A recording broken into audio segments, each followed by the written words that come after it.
your host and the consumer quarterback, Brandon Rhymes. All right, welcome to the Consumer Quarterback Show, always helping you win in any marketplace. We do that by interviewing all types of great attorneys, CPAs, financial advisors, expert contributors here on the Consumer Quarterback Show.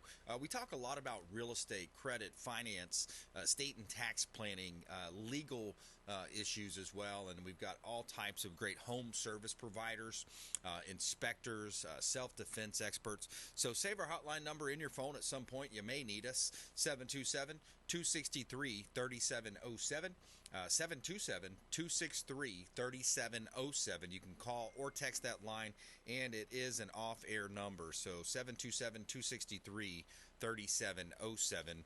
And follow us online at Brandon Rhymes 1, at CQB Show, as well as our website, consumerqb.com. Attorney Jason Kobal on the program today, as well as Fred Muth from Tampa Screens and Aluminum. We're going to talk with Jason about these DAs that are, what's their track record? You hear a lot about this Alvin Bragg in the news and his case against Trump. What's his actual track record? Well, we know, and he loses about 50% of his cases. So we're going to have Jason dive deep into that.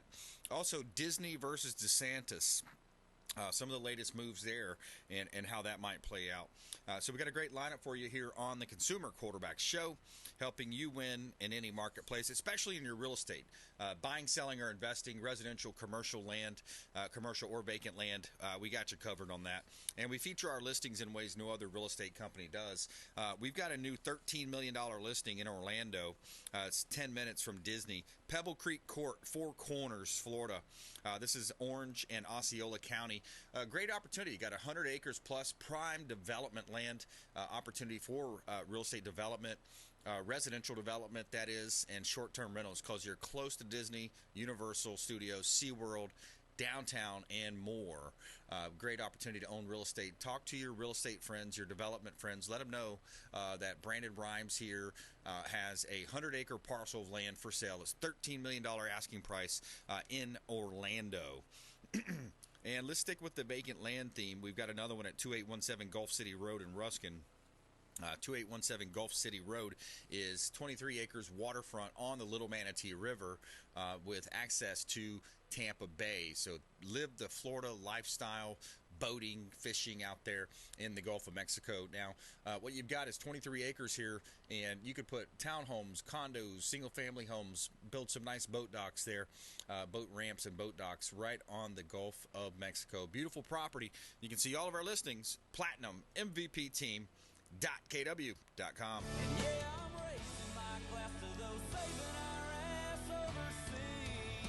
Attorney Jason Kobal, welcome back to the Consumer Quarterback Show.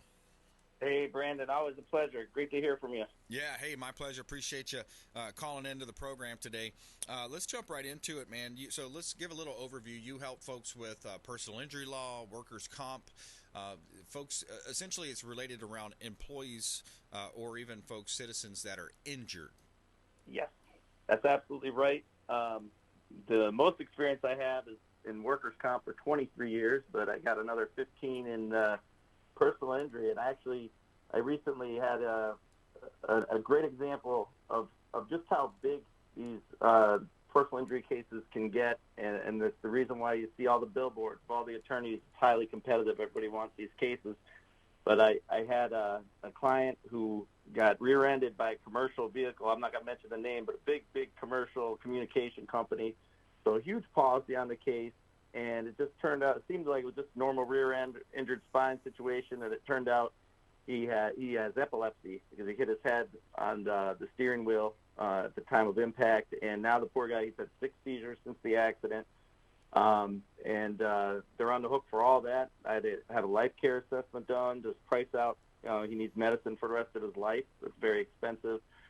Then pain and suffering and everything, and so that's how that case is going to be flirting with my all-time record. Possibly, it's going to be a big one. But so if you get hurt at all in a car accident and your attorney's not explaining everything and treating you the right way, not throwing the rose petals down at your feet, then hey, you call me because those cases are valuable and you should be treated accordingly.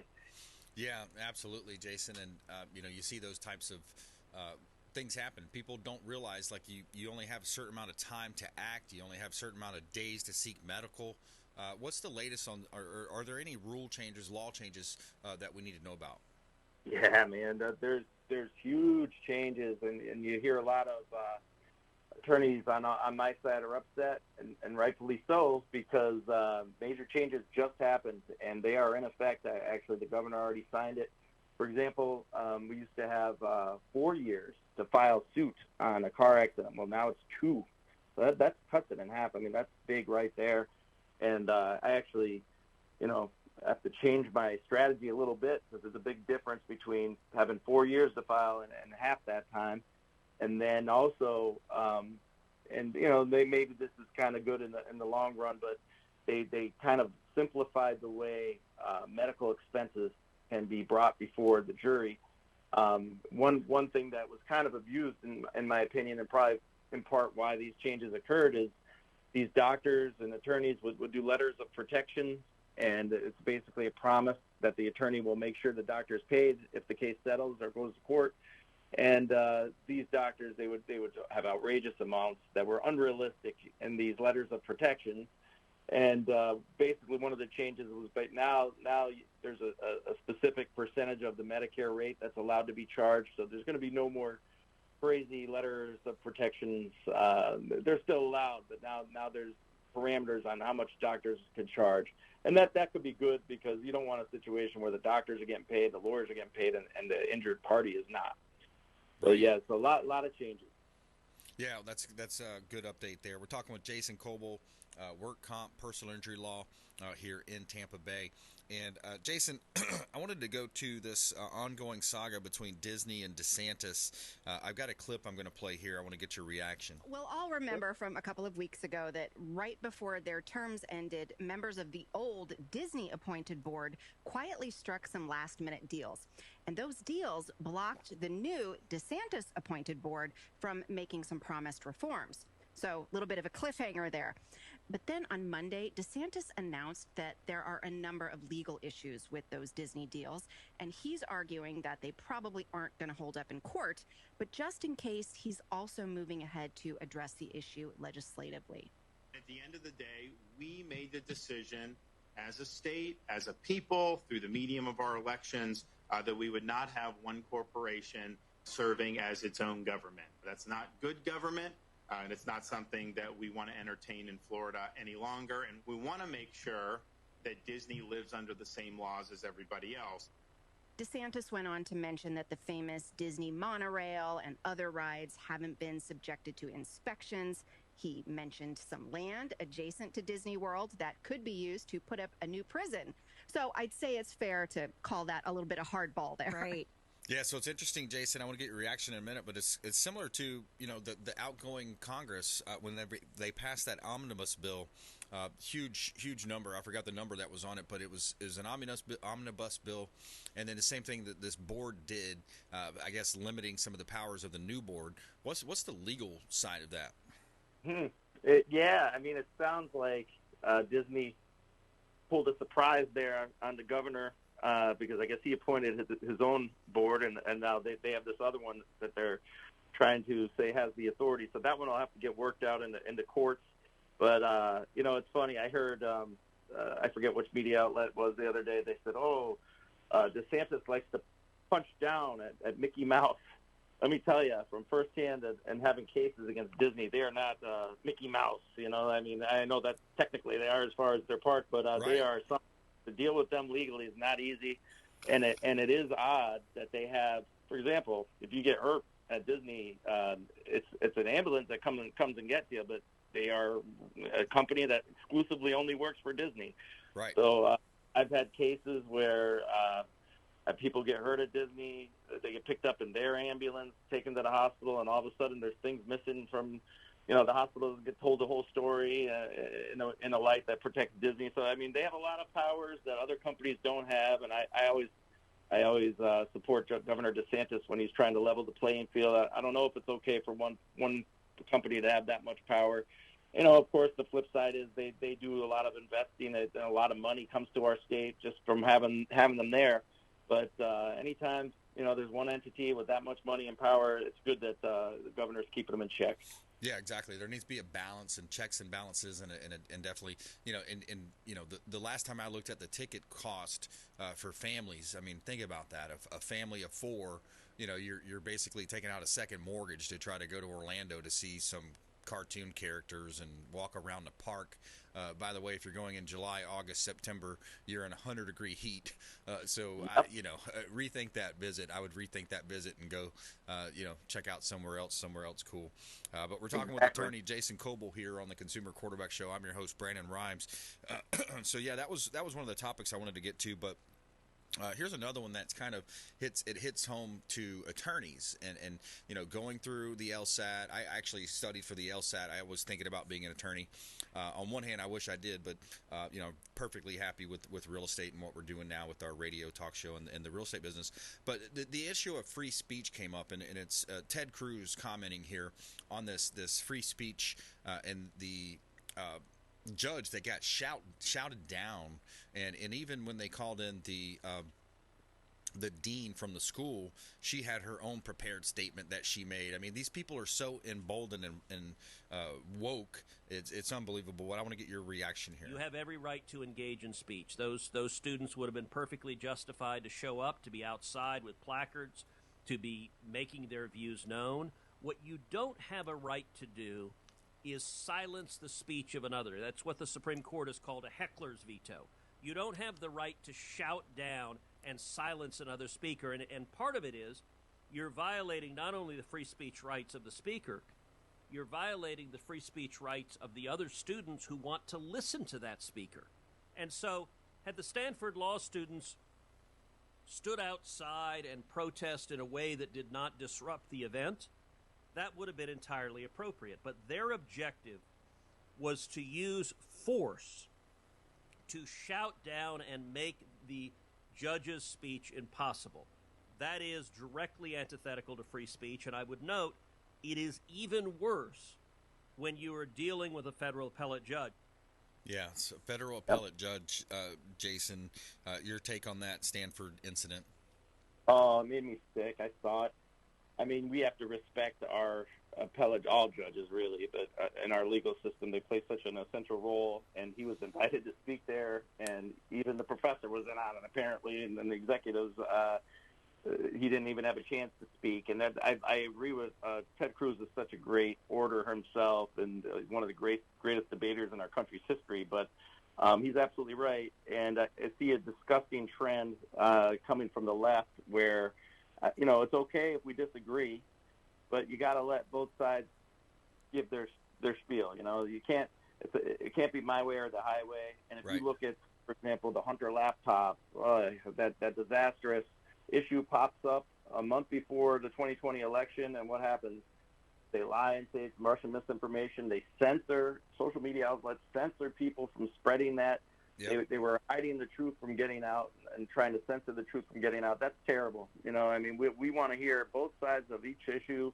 We want people to be able to express their opinions. And if you don't think it's baloney, that's fine. You're entitled to your right to say, no, I prefer this side over the other. But we can't be shunning free speech. Yeah. And I think that was just another example, a different type of example, but another example of that, and it's disturbing. Yeah, exactly. And when you look at free speech, I mean that's what our country's founded on, and the ability to disagree, and hey, let's let the virtue of the arguments prevail, right? Who has the more virtuous position, and who has if you want to make a counterpoint, then that's great. Let's listen to it. These days it's gone way further than that. You got this trans mafia shouting down people, and the men competing in women's sports. Even in California, they proposed a bill where they're going to if a kid's 6, 8, 10, 12 years old saying that they feel like they're a woman versus a man or whatever it might be, then the state, the schools can take them away, and the counselors can recommend without even the parents knowing about it. So we're crossing some really crazy barriers here. We got to take a quick break. We're going to come back more with Jason Kobal, attorney Jason Kobal here on the Consumer Quarterback Show. Make sure you check us out online. Our YouTube channel, over 2,000 videos now. Been on air for 10 years, 2,000 plus videos. please subscribe to the YouTube channel. We'd greatly appreciate that. Brandon Rhymes Realty on YouTube. And we'll be right back. Consumer Quarterback Show, consumerqb.com. Brandon is Tampa Bay's #1 consumer advocate for real estate and financial advice. Call Brandon today at 813-917-1894. All right, Brandon Rhymes here on the Consumer Quarterback Show with Jason Kobal, attorney Jason Kobal. We like to feature our real estate listings. I'm going to talk with Jason about some of the crime, some of the latest eruptions in crime, in the chaos that happened in Chicago, and how that plays out to these DAs, these district attorneys. But before we do, I got a couple of hot listings to let you know about here. Property at 12290 101st Street in Largo. This is a property that is very rare. It's 10 acres, almost 11 acres in Largo, Pinellas County, buildable, vacant land, buildable land. 4.9 acres are buildable. Feasibility report reveals 22 single-family homes could be built, or 43-unit townhome community. 12290 101st Street in Largo, Florida. Vacant land available, prime land for development in Tampa Bay. That's Pinellas County. Beautiful property. 6023 Beverly Drive in Hudson. We've got a waterfront home on the canal with bay access in Hudson. Pasco County. 1856 square feet, 3 bedrooms, 3 bath. Got an updated kitchen with handmade cabinetry.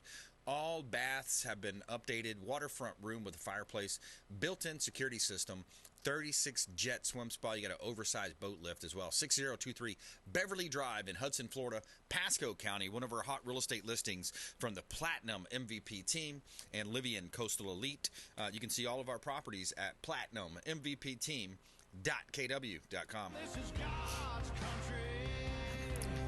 All right, Jason, another one of the issues I wanted to get to was crime and what's happening with this violence. I mean, there's so much violence now happening and in Chicago. And what a ridiculous scenario that played out with the new mayor being arguably worse than the old mayor in Chicago. But here's a clip. I want to get your reaction. Downtown Chicago erupted into chaos over the weekend as hundreds of teens swarmed the streets, effectively shutting down the area.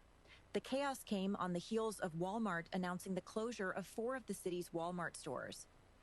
Here to discuss is Daily Wire contributor David Marcus. So, Dave, more footage continues to be released, and it's truly shocking. What did we witness over the weekend, and how bad was it? For 2 nights in a row, downtown Chicago was really just overrun by hundreds of mostly teenagers who engaged in all kinds of mayhem, from fighting in the streets, beating random citizens and tourists, to stealing and smashing the windows of cars. 2 teenagers were shot and hospitalized. I mean, it was just clearly a situation completely out of control. Police appeared unable or unwilling to contain the violence, though they did make 15 arrests. Those videos of the riot you mentioned really do have to be seen to be believed. Yeah, they really do. Yeah, so the violence in Chicago, and what I believe is happening is you've got emboldened kids, in this case, teenagers. You have these DAs who also, I wanted you to mention what you had researched about Alvin Bragg in New York, that don't do their jobs, Jason. They're not prosecuting cases they should be, and in the case against Trump, they're falsifying and stretching the truth and creating a felony out of a misdemeanor. What's your take on that? Well, I feel so sorry for the city of Chicago because I was so happy when I saw Lightfoot didn't win her election, but then that was short-lived because I heard that this guy who did win is even more to the left than Lightfoot, which I can't even imagine. So if that's true, we're going to hear a lot more stories like this, and that's sad for the city of Chicago. But yeah, when I saw the indictment on Trump, I've been all over that. I feel he's been targeted since 2015 when he walked down the escalator saying he was running. But I looked at the indictment. I think it's total trash. I don't think the best prosecutor in the country could win using that indictment as written. All he has listed there are misdemeanors, and the statute ran on that, but he's trying to use a state law to say that it's actually a felony using the federal election laws, which were already looked into by the election committee, and he said no crime occurred. So I looked at that as a very indictment. But so what I did was I did some digging to see how does he do when he goes to court, and terrible is the answer, and that's just looking at the objective numbers statistically, normally you want to hit, if you're a DA, you want to hit about 75% of the time you go to trial. His cases are under 50%. The average, to give you an example, in 2019, before he was there, they were hitting felony cases at a rate of 68%. Now he's hitting those at 51, down 17%. Misdemeanors, he was convicting 53, or they were convicting 53% back in 2019 before Bragg. Now with Bragg, 29%. Wow. So all cases under 50%. Felony cases designed to prosecute a couple years ago, 800. Now 1,200. 400. I mean, that's a substantial increase of felony cases designed to prosecute. 52% of felony cases that came across his desk, he downgraded to misdemeanors, which is up another 14% from the average. So all these numbers, he's doing a terrible job. When he goes to court, he usually loses, and he's got a weak indictment. Is that going to be the first prosecutor ever to convict a former president of a crime? I don't think so. I don't think so. But we'll see. I think this is a political hit job, just like all the other ones before it. Yeah, exactly. And it's like, how many times do they go back to the same playbook? Jason, how do you want people to connect with you, Jason Kobal? www.tampaworkcomplaw.com, or call the show or my office, 813-873-2440. And one other thing, Brandon, you made a great point about these crazy DAs, liberal Soros prosecutors. Yeah. Don't be mistaken. Soros contributed $1 million to Bragg's campaign, except how he did it was he donated to the Color of Change. The Color of Change is a PAC, and they said, we're going to put $1 million towards mail-in voting for Bragg, and 6 days later, they got $1 million from Soros. So don't be fooled. Yeah, of course. The smokescreen. That's right. Jason Kobal, thanks so much. Appreciate you. Have a great day. All right, taking a quick break. Coming back, Alex Lima and Fred Muth, Tampa Screens and Aluminum on the Consumer Quarterback Show, consumerqb.com.